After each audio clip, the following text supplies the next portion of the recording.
Do you realize this morning that you are a new creation? Good morning. I'm Kerry Green from LiveBuildChange.com, and this is the Morning Mindset. Being a new creation in Christ has very little to do with how you behave. Now, understand correctly what I'm saying. What I mean is how you behave is not what makes you a new creation in Christ. The fact that you are a new creation in Christ will impact the way you behave, but it doesn't go the other way around, where your behavior is the thing that determines whether or not you are a new creation. You see, Jesus says when you place your faith in Him, you are a new creation. And that is one of those spiritual realities, spiritual truths, so to speak, that we've got to embrace every day. And I pointed out in the last few episodes of the Morning Mindset that birth is what determines identity. And Jesus says when you place your faith in Him, you are born again. Literally, it means born from above.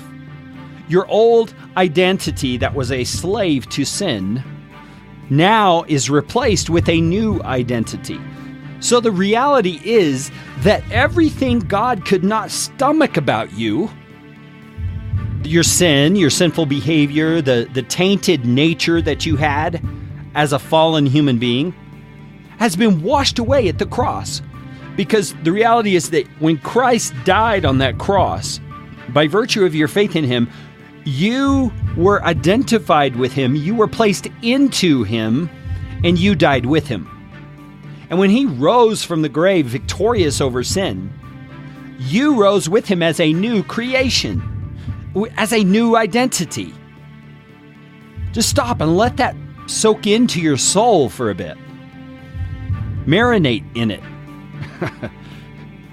It's a reality we have got to understand, because birth is what determines our identity. And so being born again as a follower of Jesus Christ gives us a new mindset, a new identity out of which we are to live. And returning to Colossians chapter 3, which we've been looking at in the past few weeks, and I just skipped out of to talk to you about this issue of identity, we can get back to what Paul was saying, and we can understand more where he's coming from.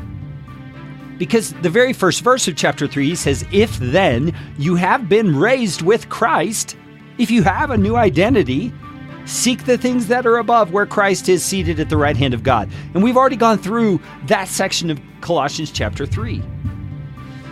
But he's basing everything he says in Colossians 3 on the fact, and please get that, the fact that you have a new identity. This is not wishful thinking. This is not some pie in the sky stuff that isn't reality. It's just somebody's, poetic way of speaking. This is Paul telling us what really happened to us on the spiritual realm when we placed our faith in Jesus Christ. And that spiritual dimension impacts us now if we will accept it, if we will believe it, if we will start to think of ourselves differently. Now, I'm going to give you an example here that's a little bit strained because it feels negative, but don't think of it in the negative. Just think of the practical reality of what happens here.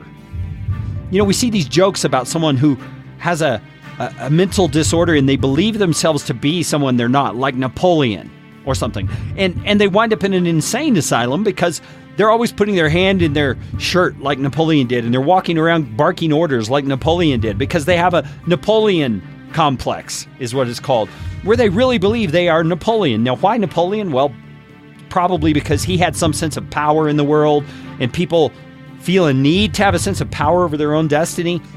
And so whatever goes wrong psychologically causes them to adopt that identity. Now, as I said, that's kind of a negative example. But notice how that belief, whether it's psychologically manifested or not, or caused or not, that belief affects the way they live. And in a positive way, you and I can believe these truths that God says about us, and it will impact the way we live. We're going to talk more about it tomorrow morning on the Morning Mindset Edition from LiveBuildChange.com.